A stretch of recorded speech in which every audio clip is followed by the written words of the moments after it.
our first speaker is Bronya Lipski from Environmental Justice Australia, and I won't spend time introducing her, but a great CV and some really interesting things to say to us. Thought I'd kill myself first.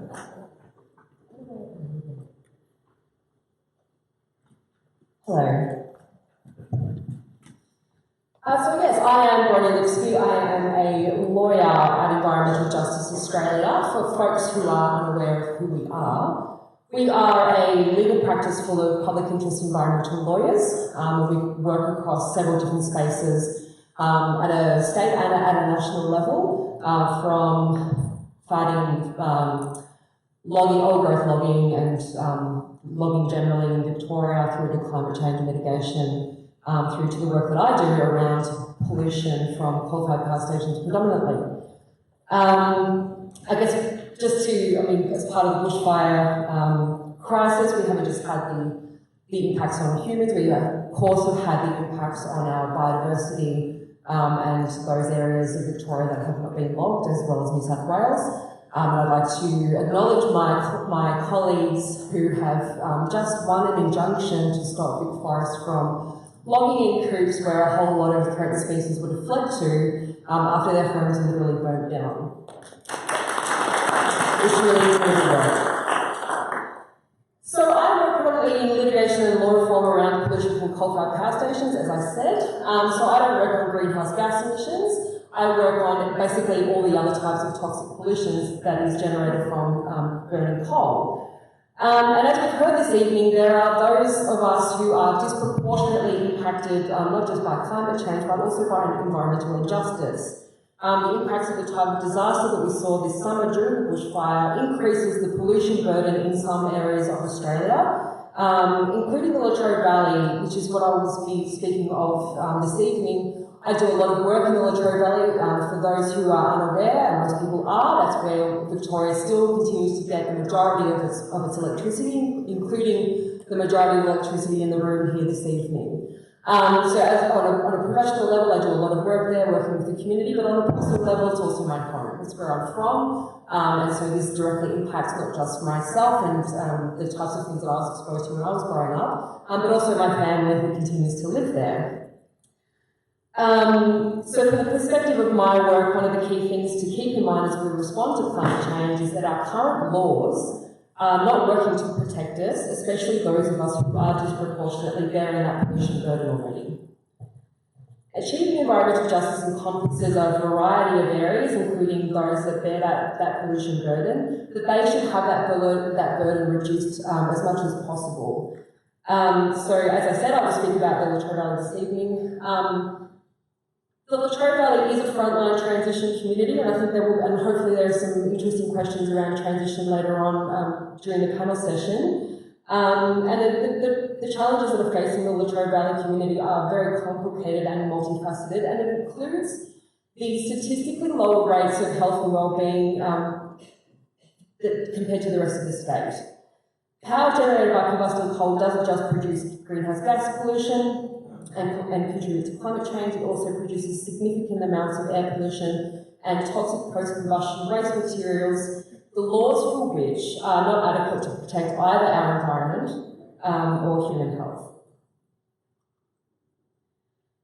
So you'd be absolutely forgiven for thinking that this photo was taken this year during the bushfires. It was not. It was taken in the south of Melbourne in 2014 during the Hazelwood mine fire. And that's where our work on law reform and litigation around air pollution really started. And after the bushfire crisis this year and the type of smoke that folks were exposed to during the bushfires, we're asking ourselves the same question that we did during 2014 during the Hazelwood mine fire, and that is, if people are experiencing the health impacts of exposure to this type of air pollution during these types of events, what are the long-term health impacts from living under a coal-fired power station, for instance, for the entirety of your life? And what are the regulations and the laws that sit behind that allow people to be exposed to this type of pollution? And what can be done about those to make sure that people's health is genuinely protected and that our laws are working to protect people's health as much as possible?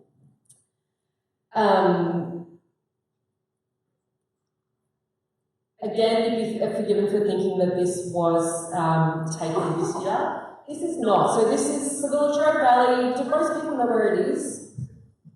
No. It's about 150 kilometres east of here. So we've got the large open cut coal mines down there and the coal-fired power stations, but we also have a lot of logging in the area still. This is a photo that was taken by a client just last year out from Miner, which is north of the Latrobe Valley. And over here you can, right over there you can actually see the Loyang power station. So you can see that huge pollution smoke going towards the Latrobe Valley. This is a logging creep burn. This is not a hazard reduction burn. The Department of Environment, Land, Water and Planning does not separate cause planned burning. They lump hazard reduction burning and logging creep burning together. Logging creep burning is what they do with the post-logging waste material. They basically bulldoze it into a pile and they set it on fire. And that pollution usually heads towards the Latrobe Valley where it sits there for a couple of days. They need to make sure that they are burning it in conditions that are appropriate, so low wind. Because of the geographical nature of the Latrobe Valley, it's a sink. Most of the air pollution just sits there for a few days.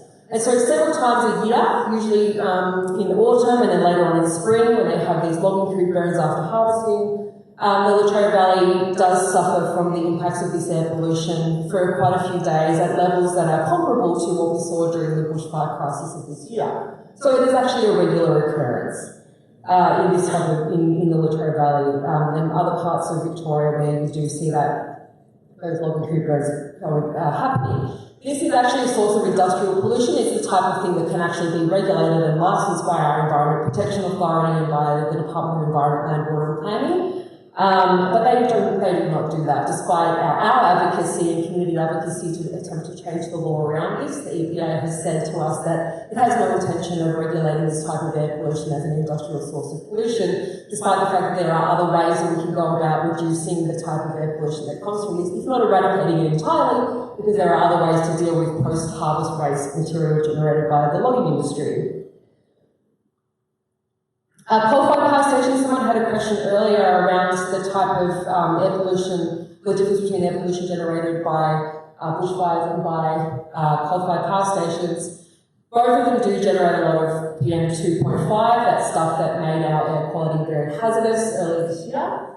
Coal-fired power stations produce over 30 different types of toxic substances, including fine particle pollution, but huge amounts of sulfur dioxide, oxides of nitrogen, mercury, lead, cadmium, a whole range of really horrible things. And people live very, very close to these. And as I was saying before, people in the Latrobe Valley have statistically lower rates of health and well-being than the rest of the state. And so you have stories like the story of my little sister, for instance, who had chronic childhood asthma. There are huge rates of childhood asthma in the Latrobe Valley. And a lot of these families, including mine, when a child was sick and was often hospitalised with childhood asthma, was told by their doctors to take your daughter out of the valley to get better. So if the air quality down there is so great, then why are physicians actually saying to families, take your kids out of this area where these huge industrial polluted facilities are to get well? The other thing about coal-fired power generation is that it does produce millions of tonnes of post-combustion waste, so this coal ash, which is a concentrated version of the type of material that we see emitted into the atmosphere. When this stuff is produced, it's usually mixed with water and it's pumped into unlined pits right next to waterways, including surface and groundwater, where it can leach into the water and contaminate them. And so there are huge contamination plumes in the groundwater around the Latrobe Valley where there are these coal ash dumps. This is not unique to the Latrobe Valley, it is certainly something that is happening throughout the entire country. Again, as with logging creeps, logging creep burning, we can actually do something about the air pollution and the coal ash materials generated from coal combustion. There are certain types of air pollution reduction technologies that can be installed in our coal-fired power stations and that indeed have been retrofitted into coal-fired power stations despite their age and despite the type of coal that they burn throughout the entire world. These types of pollution controls can reduce up to 95% of the types of toxic emissions that we see coming from coal-fired power stations. The EPA does have the power to regulate power stations, to require them to reduce their emissions and to install these pollution controls, and yet it does not. Despite the fact that Australia's air pollution laws, if you compare them with other jurisdictions such as the United States, China and Japan and the European Union as well, we are literally decades behind the way that we regulate air pollution generally. And so when you have that type of bushfire smoke pollution in an area like the Latrobe Valley that already has a huge air pollution burden, you are just increasing people's exposure to this type of pollution. And we know that there are solutions to it. The other thing that Latrobe Valley's got going on at the moment is the issue around mine rehabilitation. I don't know if we'll talk about water later on, but at the moment, the Department of Environment, Land, Water and Planning and our mining regulators thinking about allowing the power stations to fill them with water. So in an era of climate change, filling a mine with water is also a massive environmental burden that the community is going to have to face as climate change gets worse and as we need to decommission our power stations. So yes, there is a need to rapidly decarbonise our electricity, but there's also a strong link between the need to make sure that these communities like the Latrobe Valley do experience a just transition and an environmental justice at the same time, so that they're not just continue to be lumped with this pollution burden.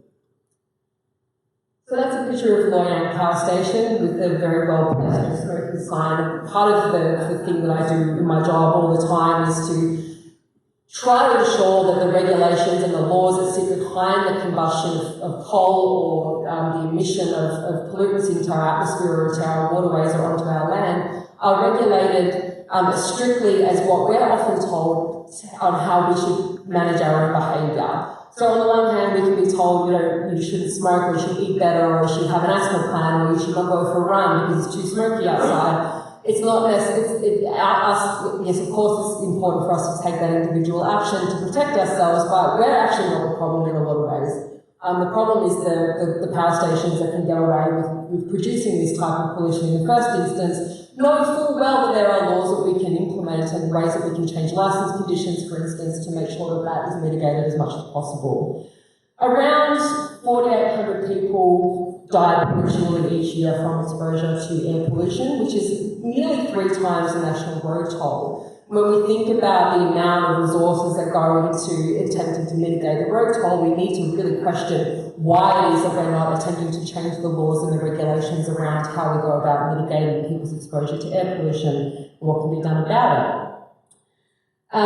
So as I was saying earlier, environmental justice means quite specific things, and these include those who are disproportionately impacted by pollution because of where it exists have a right to that pollution being reduced as much as possible.